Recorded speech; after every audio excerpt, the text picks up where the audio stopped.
राम वाली आत्मा को जब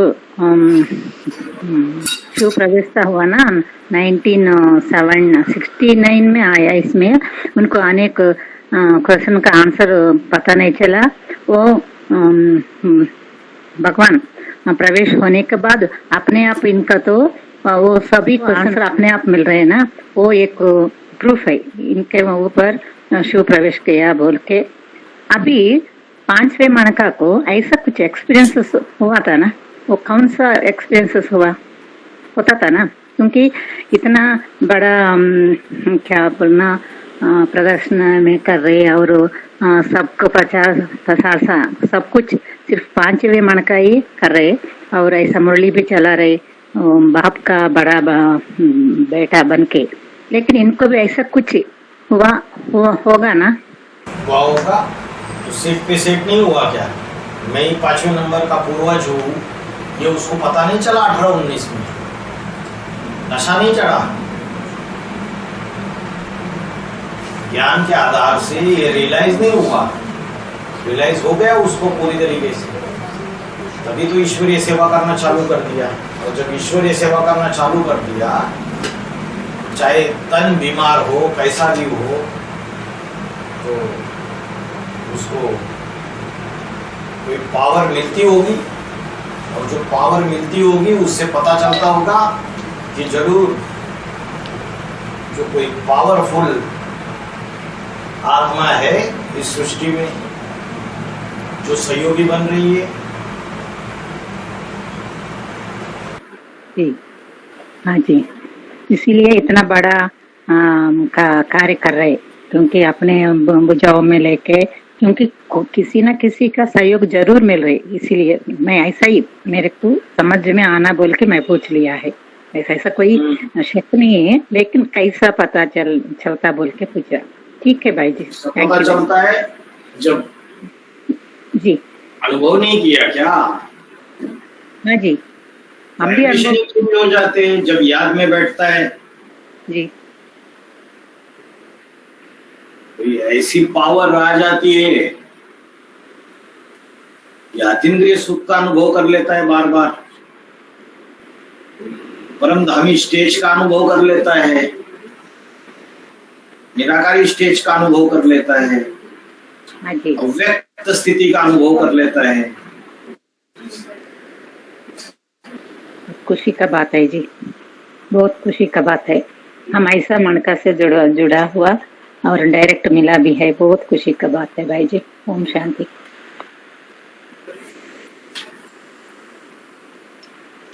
ओम शांति भाई जी। ओम शांति। भाई जी, जैसे बाबा ने जो अव्यक्त वाणी का पॉइंट आया कि बाप दादा, घबराओ मत, बाप दादा किसी न किसी अव्यक्त तन के थ्रू प्रत्यक्ष हो ही जाएंगे।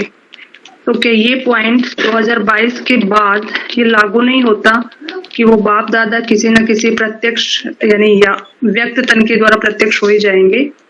हाँ, लागू होता है, क्यों नहीं लागू होता है? तब भी लागू हुआ, अब भी लागू होगा। ठीक है। और दूसरी बात, जैसे बाबा ने बोला सन सोच फादर, फादर सोच सन, तो हम तो पहले यही सोचते थे कि राम वाली आत्मा कृष्ण को प्रत्यक्ष करती है और कृष्ण की आत्मा राम को प्रत्यक्ष करती है। और कृष्ण की आत्मा जो को शरीर राम की आत्मा तो अभी जिस शरीर में कार्य कर रही थी शंकर का, वो शरीर ही छूट गया। अभी वो बड़े बच्चे को जो सौंपेगा, वो बड़ा बच्चा जो कृष्ण है, जो सतयुग में कृष्ण बनने वाला, वो किसी शरीर के द्वारा प्रत्यक्ष करेगा या बिना शरीर के हवा में प्रत्यक्ष हो जाएगा।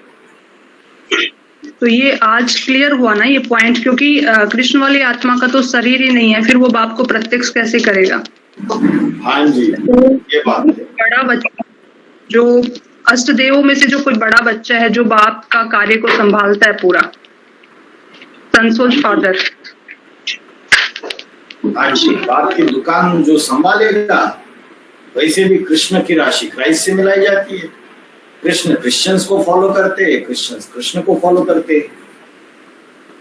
तो जब उसको 2022 के बाद कोई शरीर नहीं मिलेगा, तो वो उसको ही फॉलो करेगा ना जो क्रिश्चियंस का पूर्वज है, फॉलो करेगा तो उसमें प्रवेश भी करेगा। जी भाई जी। और पिछली वाणी में बाबा ने ये भी और बोला कृष्ण ना कि क्या करता है? कृष्ण है आकर्षण करने वाला। अन्य माताएं खींच के आ रही है नहीं आ रही है, संगठन में जुड़ रही है, चाहे कितना भी उनको प्रताड़ित करे दूसरे, उनको कुछ फर्क नहीं पड़ता है। तो वो आकर्षण करने वाला 5वें नंबर का पूर्वज है, या उसमें कोई प्रवेश करके कार्य कर रहा है?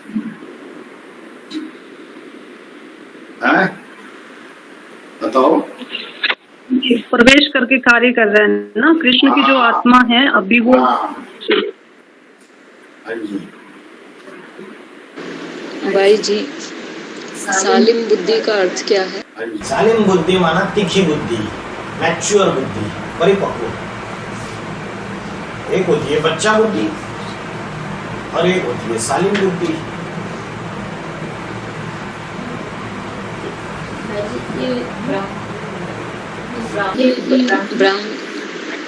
ब्राह्मणों की दुनिया में अष्ट देवों की प्रत्यक्षता सालिम बुद्धियों के बुद्धि में होगी या हर प्रजा में भी होगी? अरे जो अष्टदेव के परिवार वाले होंगे, वो परिवार वाले सालिम बुद्धि होंगे तभी तो पहचानेंगे, बच्चा बुद्धि थोड़ी पहचान पाएंगे। योगिनी माँ ने क्यों धोखा देते हैं बाबा को? राइटिस्ट भी बन जाते हैं, लेफ्टिस्ट भी बन जाते हैं। क्योंकि चंद्रवंशी जो है, बाबा ने बोला बच्चा बुद्धि है, परखने की शक्ति इतनी है नहीं। चंद्रमा शीतल पाठधारी भले है, शीतलता तो है, लेकिन बच्चा बुद्धि है। इतनी परखने की शक्ति नहीं होने के कारण जो बाप उससे चाहता है उसकी बाप की आस पूरी नहीं कर पाती है, जैसे धोखा दे देती है।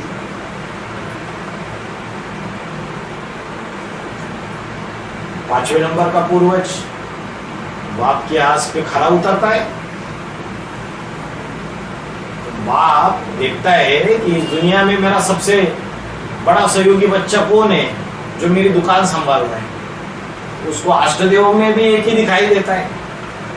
तो बोलता है बाप जब बूढ़ा हो जाता है तो बड़े बच्चे के अधीन हो जाता है। तो बड़ा बच्चा बाप समान बन गया ना, तो लोग समझते हैं कि अरे कृष्ण वाली आत्मा, कृष्ण वाली आत्मा सतयुग में जाके प्रिंस बनेगा। हवा अभी कोई शरीर, कोई प्रैक्टिकल पाठदारी होगा या नहीं होगा जिसको सौंप के गया सारा प्रॉपर्टी। जैसे ब्रह्मा बाबा शरीर छोड़ गए तो सारी की सारी ज्ञान की प्रॉपर्टी राम वाली आत्मा जो बड़ा भाई है उसने ले ली सारी की सारी ज्ञान की प्रॉपर्टी। कभी तू मेरा बाप, कभी मैं तेरा बच्चा, कभी मैं तेरा बाप, कभी तू मेरा बच्चा। राम और कृष्ण की जोड़ी है। जब राम वाली आत्मा शरीर छोड़ जाएगी, शिव समान बनेगी, और जब ये शरीर स्वेच्छा से त्यागेगी तो कोई बड़ा बच्चा होगा जिसको सारी प्रॉपर्टी मिलेगी।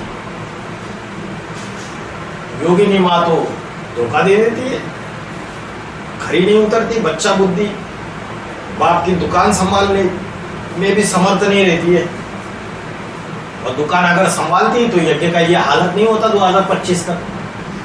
ढेर सारे भाई बहन यज्ञ छोड़ के चले गए, और जो चल रहे ज्ञान में वो कंप्लीटली असंतुष्ट है।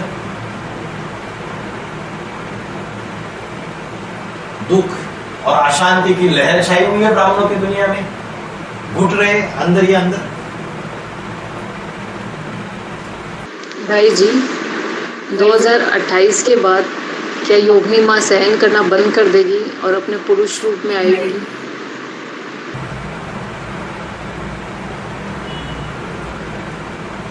अष्टदेव है ही पुरुष रूप में, लेकिन अष्टदेव होते हुए भी उनका पार्ट है सहन करने का, सहन शक्ति का। स्त्री चोला होते हुए भी, स्त्री चोला होते हुए भी नहीं, स्त्री चोला है, स्त्री चोला सहन करता है, लेकिन उसमें भी चंद्रवंशी है। अष्टदेव में पुरुष के संस्कार है, फिर भी सहन करने का पार्ट है उनका। 2028-29 तक सहन करेगी, बाद में क्या सहन करने की? बाद में तो छोटी राजधानी स्थापन हो जाएगी सुखधाम की। उसमें ऐड हो जाएंगे।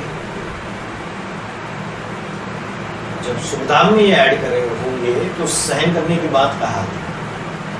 सहन करना, सामना करना, ये तो तब तक है जब तक संपन्न ना बने, जब तक स्वर्ग की राजधानी में ऐड ना हो, तब तक की बात है सारी।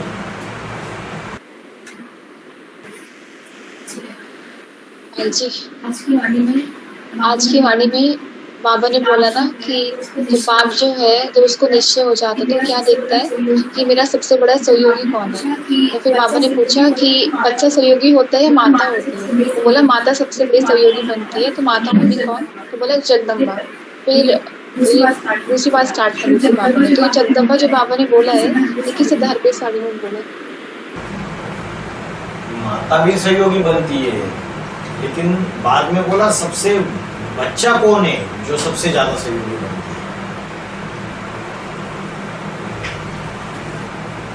जब शुरू में परिवार बनाता है तो सबसे ज्यादा जब सीट पे सेट हो जाता है, हु एम आई, मेरा पार्ट क्या है, मैं ही नर से नारायण बनने वाला हूँ, तो सबसे पहले जो सहयोगी बनती है, माता सहयोगी बनती है, वो जगदम्बा है। लेकिन जब ज्ञान की प्रॉपर्टी ढेर सारी इकट्ठा कर लेता है 2017-18 तक, और जब गुप्त हो जाता है तब वो देखेगा ना कि मेरा सबसे बड़ा सहयोगी बच्चा कौन सा है। वो बच्चा जो है वो कृष्ण बच्चा, लेकिन कृष्ण बच्चा किसी में प्रवेश करके सहयोगी सबसे बड़ा बनेगा, 5वें नंबर का पूर्वज।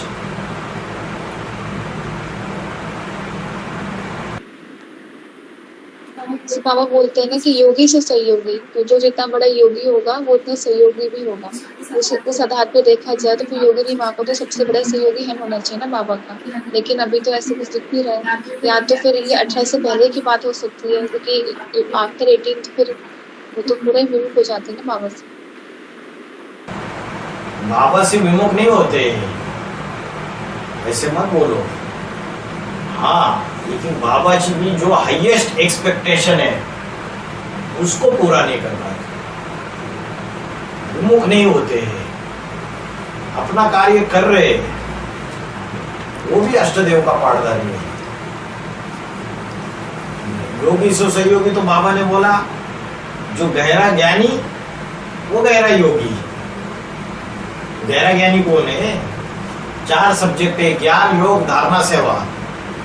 ज्ञान पहले नंबर का अष्टदेव, योग दूसरे नंबर का अष्टदेव, चंद्रवंशी का पूर्वज, धारणा इस्लाम धर्म का पूर्वज, सेवा बौद्ध धर्म का पूर्वज, फिर से ज्ञान 5वें नंबर का पूर्वज। तो जो गहरा ज्ञानी, जो ज्ञान की गहराई को समझता है बाप शरीर छोड़ने के बाद, वही गहरा योगी, वही सहयोगी बनेगा या वो सहयोगी बनेगा? बताओ भाई जी जो शंकर की पार्ट जो है वो तो खत्म हो गया ना अभी। मना रामली आत्मा ने शरीर छोड़ने के बाद शंकर का पार्ट तो खत्म हो जाते हैं, तो उसके बाद वो विष्णु रूप स्थिति में स्थित हो जाते हैं, विष्णु परम पद प्राप्त कर लेते हैं। तो अभी इनके लिए हम विष्णु कह सकते हैं क्या?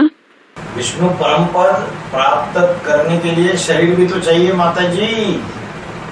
आत्मा पावन बन गई, लेकिन आत्मा किसी शरीर के द्वारा प्रत्यक्ष होगी तब दुनिया मानेगी या ऐसे मानेगी हवा में? तो जो 2018 से 28 तक बोला है कृष्णपुरी, 28 के बाद बोला है विष्णुपुरी, तो वो किसी पावन शरीर के द्वारा प्रत्यक्ष होगी। जो आग का लाल लाल गोला, अग्नि का पुंज, उसका शरीर बन जाएगा पूरा। जो देखे इन आंखों से वो कहेगा मेरा बाबा आ गया, जो कहे इन कानों से, जो सुने इन कानों से वो कहेगा मेरा बाबा आ गया। प्रैक्टिकल किसी शरीर के द्वारा प्रत्यक्ष होंगे तब कहेंगे विष्णु। पहले प्रत्यक्ष होंगे अष्टदेव के सामने, फिर 108 के सामने। अष्टदेव अनुभव करेंगे उसका विष्णु का रूप, सारे अनुभव नहीं करेंगे एक साथ, क्योंकि स्वर्ग सुखधाम या विष्णुपुरी जो बनती है उसमें पहले पहले 8 ऐड होंगे। भाई जी ओम शांति भाई जी। इस प्रसंग में एक प्रश्न उठता है, तो बाबा ने जो कोर्स कराया है सृष्टि चक्र के बारे में 61 से 2004 तक वो तो खत्म हुई, लेकिन जो 33 करके जो विष्णु का पाठ होता है वो 2008 से या 4 से शुरुआत होना चाहिए। तो जो विष्णु का पार्ट है वो वैष्णवी देवी जो विजय माला का मुखिया है, छोटी माँ बीके वेदांती बहन, वो जो है वो पाठ बजा रही है ना। तो उसका कार्य तो चल रहा है विष्णु का, वो अपना संगठन तैयार कर रही है विजय माला की हेड, तो उसका तो पार्ट प्ले हो ही रहा है। इसलिए 2007 की अव्यक्तवाणी 7-8 की अव्यक्तवाणी में आया था, अफ्रीका ने असली सेवा, सबसे असली सेवा अफ्रीका ने शुरू की है। तो सृष्टि चक्र में चेंजिंग रिफाइनिंग हो सकता है। अभी वो 2004 तक के सृष्टि चक्र के ऊपर हम पोस्ट कराते हैं ना, माता जी कराते हैं, तो अभी 2004 के बाद 36-37 तो वो जो नया तरीका से सृष्टि चक्र चेंज कर सकते हैं चेंजिंग रिफाइनिंग के बारे में, ये मेरा प्रश्न है। 100% चेंज होता है, सब कुछ चेंज हो गया है, सारा आपका सृष्टि चक्र का चित्र चेंज होता है, आपका त्रिमूर्ति का चित्र चेंज होता है, त्रिमूर्ति के चित्र का क्लैरिफिकेशन चेंज होता है, सारा ही तो चेंज होता है अभी। तो इस माफिक कोर्स के बारे में वो बता सकते हैं, तो अभी बाकी जो 33 विष्णु का उसको माफिक सृष्टि चक्र को बता सकते हैं, तो अभी चल रहा है अभी ना, उसके माफिक कोर्स के बारे में। हाँ जी जरूर बता सकते हैं। दूसरा एक प्रश्न है कि अभी AIVB में जे छुपा बने लुका छपा करते हैं, सब छुप करके सब कुछ काम कर रहा है, तो बाबा ने बोला ज्ञान गुप्त, पुरुषार्थ गुप्त, सब कुछ गुप्त है, लेकिन वो जो संदेश देते हैं ना, संदेश अभी तो सबके पास संदेश देते हैं, लेकिन AIVB के पास कोई फोन जाते हैं वो फोन उठाते नहीं है, और उसका पास कोई साइन बोर्ड भी नहीं है AIVB आध्यात्मिक ईश्वरीय विश्वविद्यालय। तो ऐसा वहाँ पे वो काम कैसे चले, क्योंकि सबके पास तो ज्ञान फैलाना है ना, ये कैसे चले, ये मेरा प्रश्न। तो डरपोक है, शिव की शक्तियां बनने के लायक नहीं है वो। जो डरपोक है वो स्वर्ग की स्थापना में पूरी तरीके से सहयोगी नहीं बनेंगे। वेद का बाप वेद के बच्चों से वेद की बातें करता है, तो धन मान मर्तबा पांडवों का सब कुछ गुप्त है। इसका मतलब ये नहीं कि भाई ब्राह्मणों का धंधा ही छोड़ दो। ब्राह्मणों का धंधा क्या है? ज्ञान सुनना और सुनाना, ये ब्राह्मणों का मुख्य धंधा है।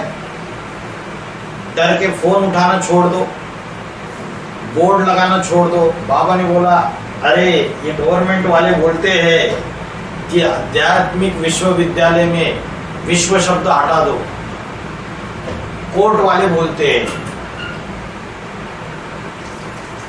तो भी बाबा ने बोला जेल भी जाना पड़े, लेकिन ये आध्यात्मिक विश्वविद्यालय का बोर्ड हटाना नहीं चाहिए। तो जो बाबा के रुद्रमाला के रुद्रगण होंगे, जो उसके सबसे ज्यादा सहयोगी होंगे, वो मुरली की श्रीमत को मानेंगे, या जो हाफकाश ब्राह्मण है विधर्मी वो मानेंगे बाप की श्रीमत को। जो पक्के पक्के सूर्यवंशी होंगे वो निडर होंगे, निर्भय होंगे, क्योंकि जो आत्मिक स्थिति वाले होते हैं वो हमेशा निर्भय होते हैं। उनको समाज की लोकलाज की परवाह नहीं होती है, अपने परिवार के लोकलाज की परवाह नहीं होती है, ये भस्म होने वाली दुनिया की लोकलाज की परवाह नहीं होती है कि गवर्नमेंट क्या कह रही है, जुडिशरी क्या कह रही है, वो तो बाप क्या कह रहा है हमसे, इस बात के ऊपर निश्चय बुद्धि होंगे। बाबा ने बोला अष्टदेव निकलेंगे जो प्रकृति के समाज के सारे बंधनों से मुक्त हो जाएंगे।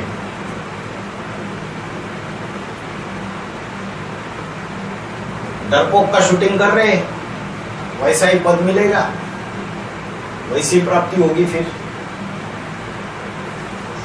तो सेवा करने का फायदा क्या है दुनिया का पास? तो जब आते हैं वो छुप छुप करके कुछ एड्रेस भी नहीं लिखते हैं और साइन बोर्ड भी लिखता नहीं, तो पहचान कैसे होगा? सबके पास जाएगा ही, कैसे ज्ञान चलेगा? बाबा ने तो बोला आर्ट का धंधा है, टॉपिक बनाना, भाषण करना, सेमिनार करना, किराए पे चौराहे पे बोर्ड लगाओ, टॉपिक का नाम लिखो, कलकत्ता जाओ, दिल्ली जाओ, बम्बई जाओ। बाबा ने तो यहाँ तक बोला और ये छुप रहे। तो बाबा ने बोला कि मीडिया में भी तुम्हारा भाषण आना चाहिए, खासकर दिल्ली में। इतना डरपोक बन के रहेंगे तो कैसे होगा? इसीलिए तो वो एक बच्चा उसका सबसे ज्यादा सहयोगी बन जाता है, उसी के द्वारा कार्य उसको सारी प्रॉपर्टी दे देता है फिर ज्ञान की। भाई जी, इसीलिए शास्त्रों में अग्निदेव को इंद्र के बराबर का हकदार माना है। इसीलिए जो कार्य करता है यहाँ पर कोई शास्त्रों में लिखा जाता है।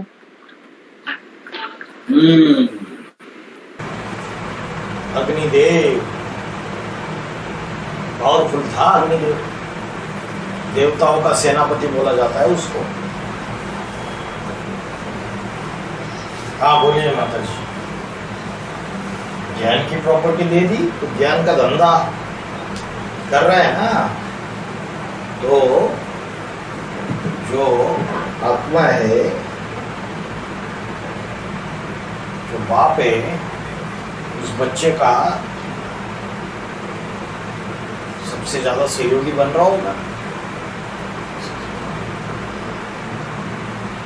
प्रवेश नहीं कर रहा होगा। नंबर 1 रुद्र प्रवेश कर नहीं रहा होगा उस बच्चे में।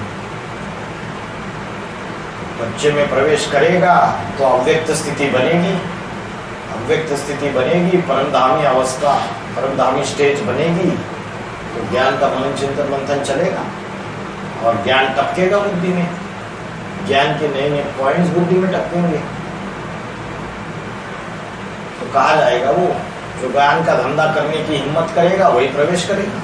हिम्मत है बच्चे, मदद है बाप। तो और अष्टदेवों में भी तो प्रवेश कर रहे हैं ना, नंबर 1 रुद्र। लेकिन विश्व की बादशाही किसको मिलती है और किससे विश्व की बादशाही वापस ले लेता है? जिसको मिलती है वो बादशाह बनता है, बड़ा बच्चा। इसके लिए बोला बाप आदीन हो जाता है उस बड़े बच्चे को, क्योंकि ज्ञान का धंधा सबसे ज्यादा वही करता है। इसलिए क्रिश्चियंस की राजधानी है लंदन, तो सबसे ज्यादा ज्ञान का लेन देन किया होगा ना, तो सबसे ज्यादा लेन देन करता है वो। विजय माला का जो 5वें नंबर का पूर्वज की जो सहयोगिनी शक्ति है वो भी सबसे ज्यादा लेन देन करती है बाकियों के मुकाबले।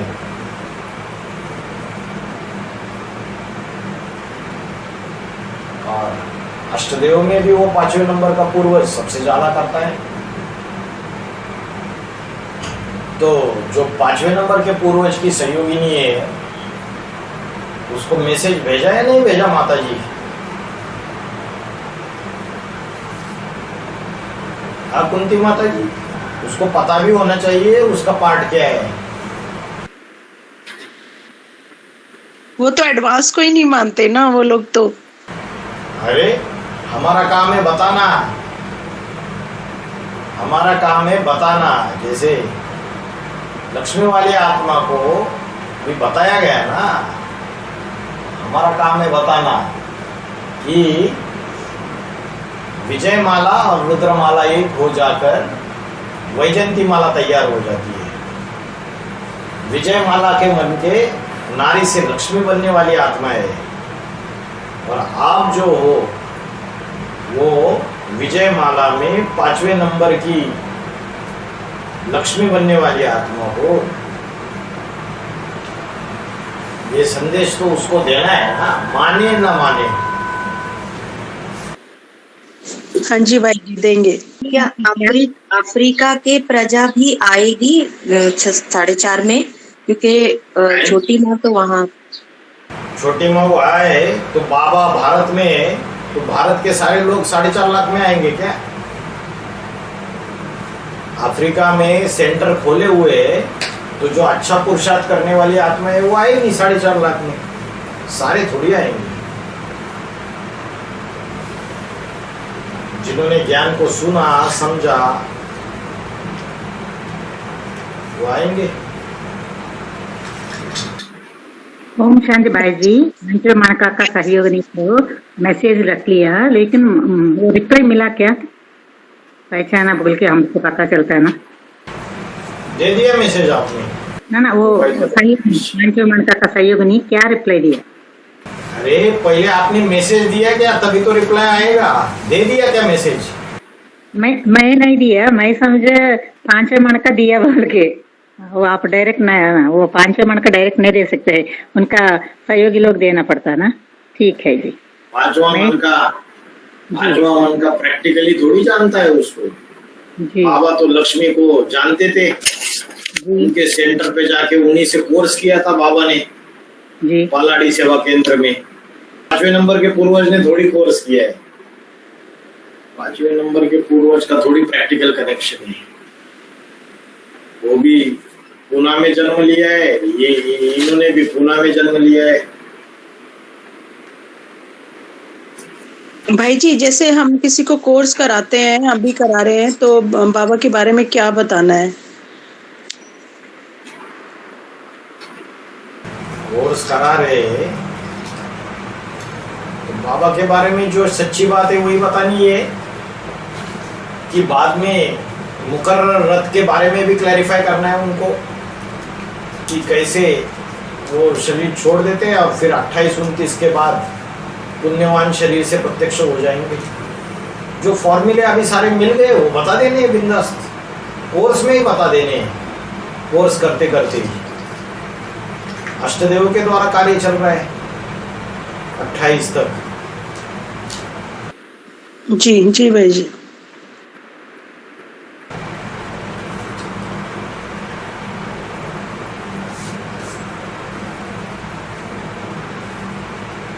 सारे कोर्स करा दो। कोई एक भी बच्चा नहीं है यहाँ पे। वो किधर गई कोर्स कराने वाली माता? किधर है टीचर माता? किधर है? कहाँ गई टीचर माता? किधर चली गई? क्लास ही ज्वाइन नहीं किया।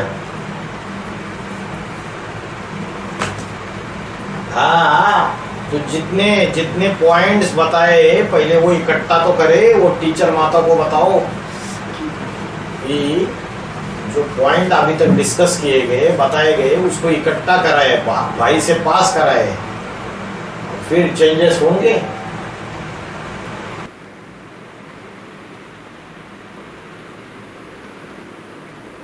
भाई जी, एक भाई बोल रहा है कि अभी तक तो रंगमंच पर कोई पीबी के तो अभी तक नहीं आया, लेकिन पहला आ गया वो पीबी के अमोल भाई जी हैं। वो ही बाप का बड़ा बच्चा है। जैसे बोलते हैं ना, ये एक शेर जंगल में चले जाता है तो दूसरा शेर आ जाता है ना, ऐसे अमोल भाई जी आ गया करके बोल रहे हैं भाई जी। बोल रहे हैं वो इधर एक पीबी के भाई, उनका नाम मधुकर भाई है, वो ही बट्टी करने के लिए आ रहे हैं दिल्ली में। हाँ जी, जंगल में से एक शेर चला जाता है तो उसकी जगह दूसरा शेर ले लेता है। बिना शेर के जंगल कभी खाली नहीं रहता है।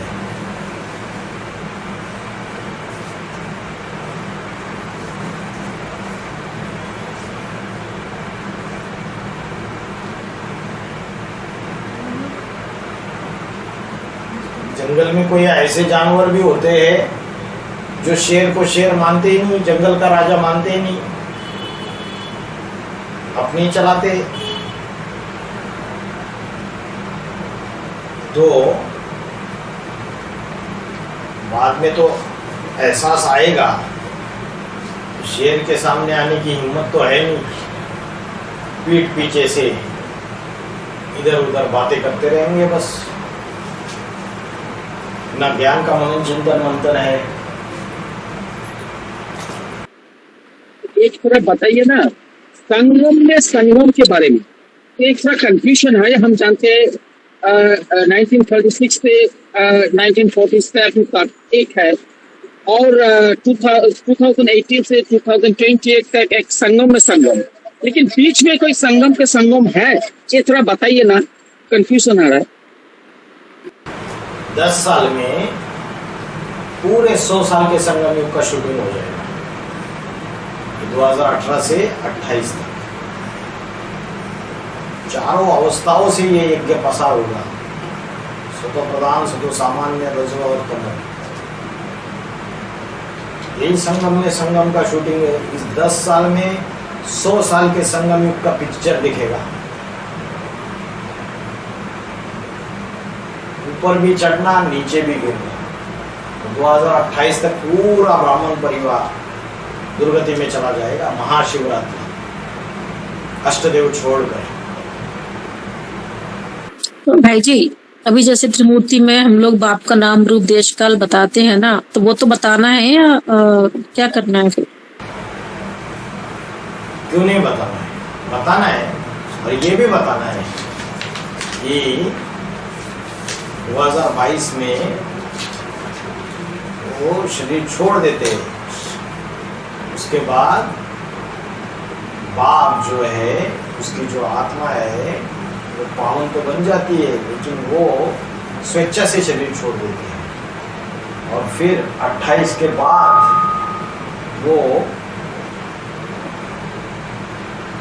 नंबरवार बच्चों के सामने प्रत्यक्ष होना चालू हो जाती है भगवान के रूप में।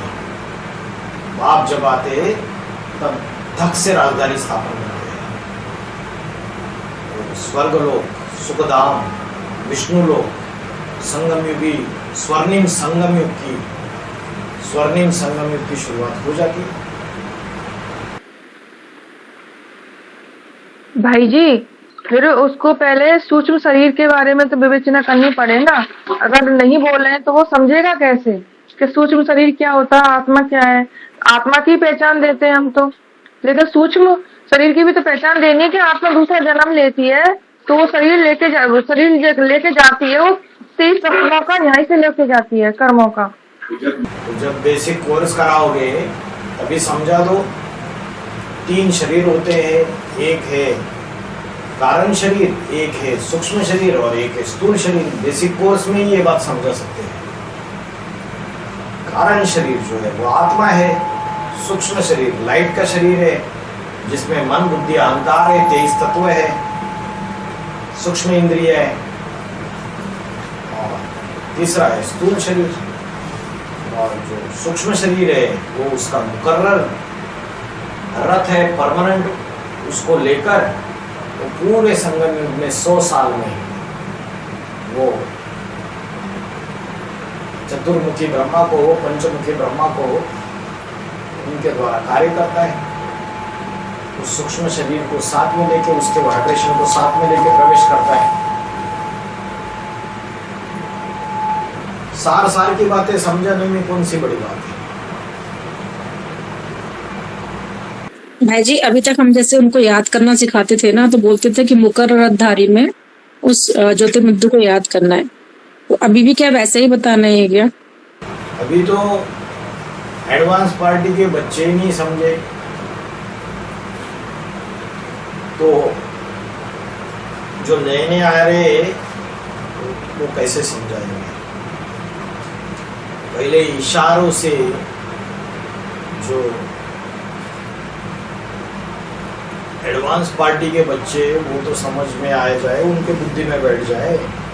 भाई जी, हमको एक दिया था, उसमें हमने उसको समझा दिया। ये वाली चीज जो आप बता रहे हैं ना कि ये पहले समझाओ।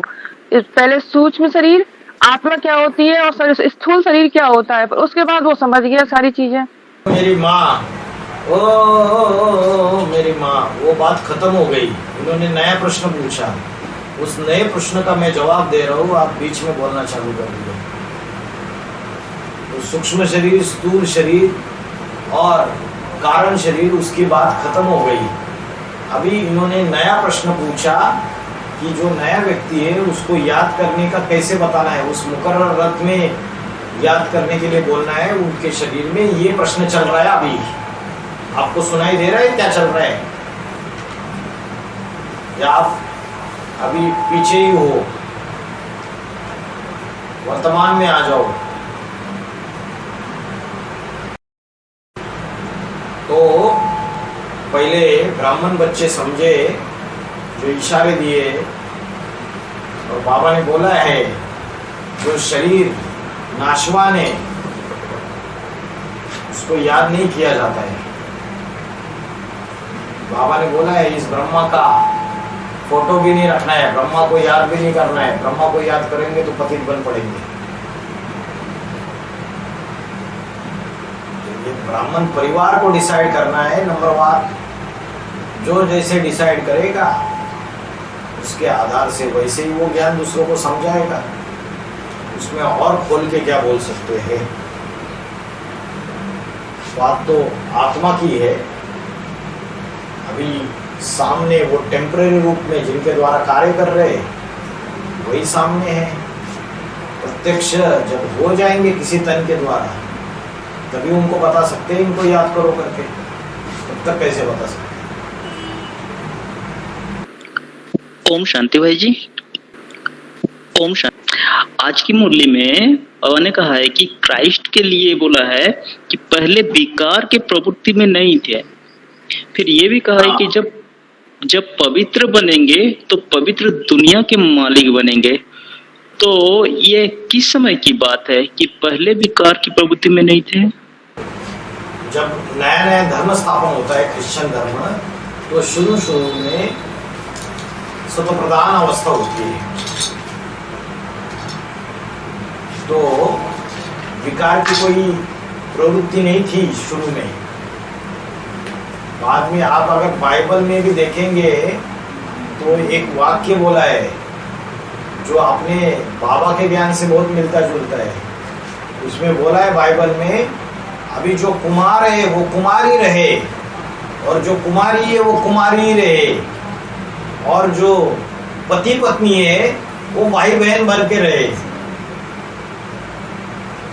तो जब क्रिश्चियन धर्म की स्थापना हुई शुरू में विकार की बात ही नहीं थी, पवित्रता की बात थी पूरी तरीके से। लेकिन धीरे धीरे जब एक्सपांशन हो जाता है, विस्तार हो जाता है, तो क्वालिटी कम हो जाती है। लोग अपने अपने मतांतर मिक्स करना चालू कर देते हैं। जो उनकी वंशावली है, उनके फॉलोअर्स है, वो मुख्य जो बात है उसको छोड़ देते हैं और कलयुग के अंत में जाकर व्यभिचार में फंस गए, पूरी तरीके से व्यभिचारी बन गए पूरी। तो इसलिए बोला शुरू में विकारी प्रवृत्ति वाले नहीं थे, बाद में उनकी ये प्रवृत्ति चेंज हो गई। तो ये वैसे ही 5वें नंबर के पूर्वज का जो परिवार बनेगा उसमें भी शुरू में यही बात रहेगी।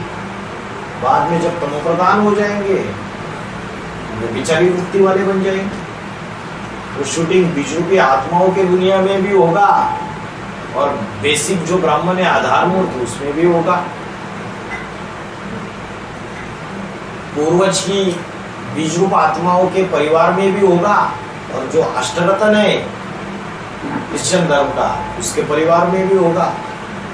पूर्वज के परिवार में कम दिखाई देगा, जो अष्टरत्न वाला परिवार है उसमें बहुत ज्यादा दिखाई देगा।